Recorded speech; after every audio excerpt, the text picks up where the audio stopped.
حالیہ صدارتی انتخابات میں فتح پانے والے ڈیموکریٹک پارٹی کے امیدوار جوزف بائیڈن کی کامیابی پر پاکستان سمیت پوری دنیا میں یہ بحث جاری ہے کہ آیا جو بائیڈن موجودہ امریکی صدر ڈونلڈ ٹرمپ سے بہتر ثابت ہوں گے یا نہیں۔ اس حوالے سے بائیڈن کی جانب سے اپنی صدارتی مہم میں پیش کیے گئے عزائم کا ٹرمپ کی موجودہ پالیسیوں سے موازنہ کیا جا رہا ہے۔ اس سلسلے میں ایک اہم بات یہ سننے کو مل رہی ہے کہ بائیڈن کے دعوے کے مطابق وہ ٹرمپ کی جانب سے 1 درجن سے زائد مختلف ممالک کے باشندوں پر امریکہ میں داخلے پر لگائی گئی پابندی کا آتے ہی خاتمہ کر دیں گے۔ صدر ٹرمپ نے یہ پابندی اپنی صدارت کے پہلے سال یعنی 2017 میں لگائی تھی، جس بات کا عہد انہوں نے اپنی 2016 کی انتخابی مہم میں کیا تھا۔ اس پابندی میں جنوبی کوریا اور وینزویلا کے علاوہ تمام ممالک کا تعلق یا تو اسلامی دنیا سے ہے یا پھر افریقہ سے۔ اس اور ایسی چند اور باتوں کی بنیاد پر بالخصوص مسلم دنیا میں یہ بحث چھڑ چکی ہے کہ نئے آنے والے امریکی صدر مسلمانوں کے حق میں کیسے ثابت ہوں گے۔ جہاں تک بائیڈن کا ٹرمپ کی نسبت مسلمانوں کے لیے بہتر ہونے کا تعلق ہے، تو اس وہم کے درست یا غلط ہونے کا اندازہ امریکہ میں ڈیموکریٹک پارٹی اور ریپبلکن پارٹی کے گزشتہ ادوار حکومت کی پالیسیوں اور ان پر عمل درآمد کو سامنے رکھ کر بخوبی لگایا جا سکتا ہے۔ ریپبلکن پارٹی کے صدر جارج بش سینئر کے مشہور زمانہ اقدامات میں سے ان کا خلیج کی جنگ لڑنا شامل تھا۔ انہوں نے 1990 میں عراق پر حملہ کرنے کے لیے یہ ڈھونگ رچایا تھا کہ عراقی فوج کویت کے ہسپتالوں میں گھس کر نومولود بچوں کے انکیوبیٹرز میں سے نکال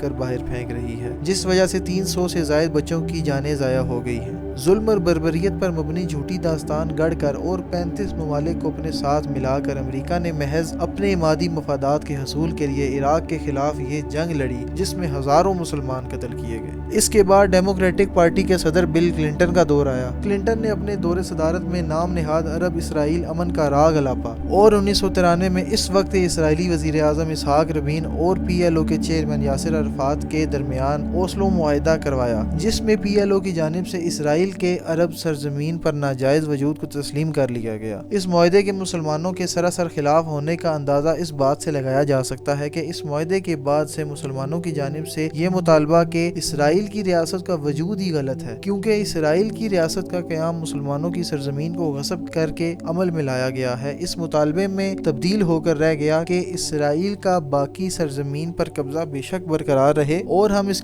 قبضے کو بھی تسلیم کرتے ہیں، لیکن بس یہ کہ اسے مغربی کنارے اور غزہ کی پٹی سے نکل جانا چاہیے۔ اس کے علاوہ 1994 میں روانڈا میں توتسی گروہ کی 3 ماہ سے زیادہ عرصے تک جاری رہنے والی نسل پرستی کے دوران کلنٹن کی خاموشی کم سے کم 6 لاکھ توتسی نسل کے افراد کے قتل عام پر منتج ہوئی۔ پھر 1995 میں بوسنیا جنگ کے دوران جب مسلمانوں کے ایک شہر برینسٹا پر حملہ کیا تو وہاں 12 سال سے 65 سال کی عمر کے تمام مردوں کو گرفتار کر کے ان کا قتل عام کیا اور وہاں کی تمام عورتوں، بچوں اور بوڑھوں کو شہر بدر کر دیا۔ صدر کلنٹن نے جب اس جنگ کے خاتمے پر سربوں اور مسلمانوں کے درمیان ڈے 10 معاہدہ طے کروایا تو اس علاقے کو مسلمانوں کی بجائے سربوں کے حوالے کر دیا، لیکن اپنے اس تعصب کو چھپانے کے لیے معاہدے میں مسلمانوں کو اس علاقے میں واپس لوٹنے کی برائے نام اجازت شامل کر دی۔ اس کے بعد سربوں کی جانب سے مسلمانوں کو نہ صرف واپس آنے سے روکا گیا بلکہ واپس آنے والے مہاجرین پر حملے بھی جاری رہے۔ 1998 میں صدر کلنٹن نے سوڈان کے شہر خرطوم شمال میں الشفا فارماسیوٹیکل کمپنی کے نام سے قائم ایک دوا ساز فیکٹری کو بم سے تباہ کر دیا، محض اس شک کی بنیاد پر کہ شاید وہاں پر گیس تیار کی جا رہی تھی جو کیمیائی ہتھیاروں کی تیاری میں استعمال ہوتی ہے۔ اس بم کا ایک جواز یہ بھی بنایا گیا کہ امریکہ کو اس فیکٹری میں اسامہ بن لادن کے چھپے ہونے کا شک تھا، لیکن بعد میں خود امریکی حکام کا اس بات پر اعتراف سامنے آیا کہ امریکہ کے پاس حملے سے قبل ان دونوں باتوں میں سے کسی ایک کا بھی ثبوت نہ تھا۔ اس کے بعد ریپبلکن پارٹی کے جارج بش جونیئر کی جانب سے اسلام اور مسلمانوں کے خلاف وار آن ٹیئر کا آغاز ہوا جو اب تک جاری ہے۔ عراق میں بش کی برپا کی گئی جنگ اور اس میں کلسٹر بموں اور سفید فاسفورس کے استعمال کے نتیجے میں 12 لاکھ سے زائد لوگوں کی جانیں ضائع ہوئیں، 50 لاکھ لوگ بے گھر ہوئے اور ہر 2 میں سے ایک شخص کو ایسے زخم آئے جو یا تو اس کی موت پر یا پھر مستقل معذوری پر نتیجہ انگیز ہوئے۔ اور یہ سب اس سے الگ ہے جس ذلت کا سلوک سلوک امریکی افواج نے عراقی عوام کے ساتھ کیا، انہیں اغوا کیا اور ابو غریب کے قید خانے میں ڈال کر ان کے ساتھ انسانیت سوز برتاؤ کیا، جس کی شہادت خود امریکہ سمیت پوری دنیا کا میڈیا آج تک دیتا ہے۔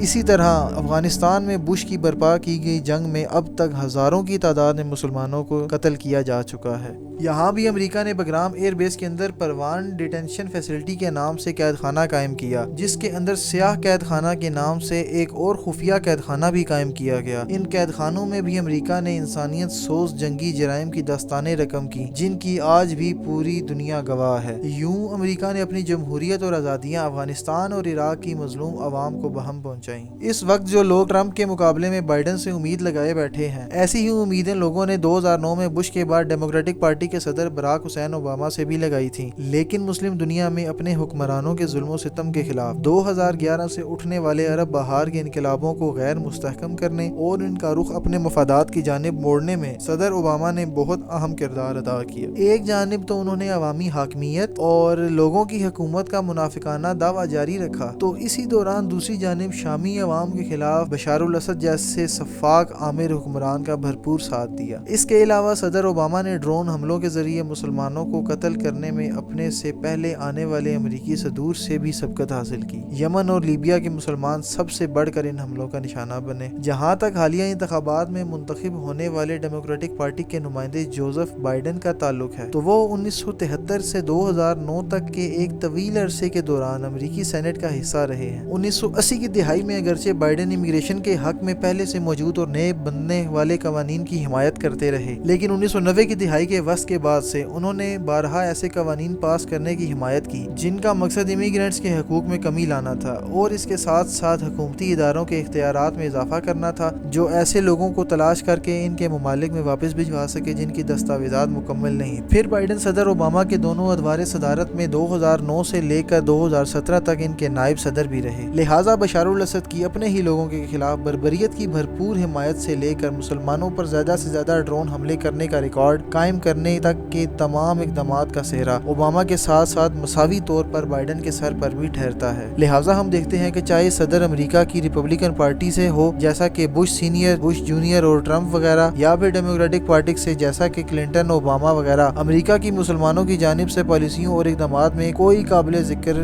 فرق واقع نہیں ہوتا۔ ہاں، البتہ یہ ضرور ہوا ہے کہ کوئی حکومت اپنے عزائم کا کھل کر اظہار کر دیتی ہے، جیسا کہ بش جونیئر اور ٹرمپ نے کیا، اور کوئی حکومت ان کو پوشیدہ رکھتی ہے اور بھیڑ کے روپ میں بھیڑیا ثابت ہوتی ہے، جیسا کہ کلنٹن اور اوباما نے کیا، اور یہی مؤخر الذکر معاملہ نئے منتخب کردہ صدر جو بائیڈن کے سلسلے میں بھی نظر آتا ہے، جو ایک میٹھی چھری سے کم مہلک ثابت نہیں ہوتے۔ لہٰذا بجائے اس کے کہ مسلمان ہر نئے آنے والے امریکی صدر سے کسی قسم کے اچھے نتیجے کی امید کریں اور ان سے مسلمانوں کے حق میں نسبتاً کم برا ہونے کی توقع رکھیں، آج ضرورت اس امر کی ہے کہ مسلمان اس شکست خوردگی پر مبنی سوچ سے باہر نکلیں اور خود اپنی ایک ایسی مضبوط ریاست قائم کریں جو دنیا بھر میں نہ صرف مسلمانوں کو بلکہ غیر مسلموں کو بھی استعماری ریاستوں کی ظلم و جبر پر مبنی پالیسیوں اور اقدامات کے چنگل سے آزاد کرا سکیں اور انہیں کرپٹ سرمایہ دارانہ نظام سے نکال کر اسلام کے منصفانہ نظام حکومت میں داخل کر سکیں۔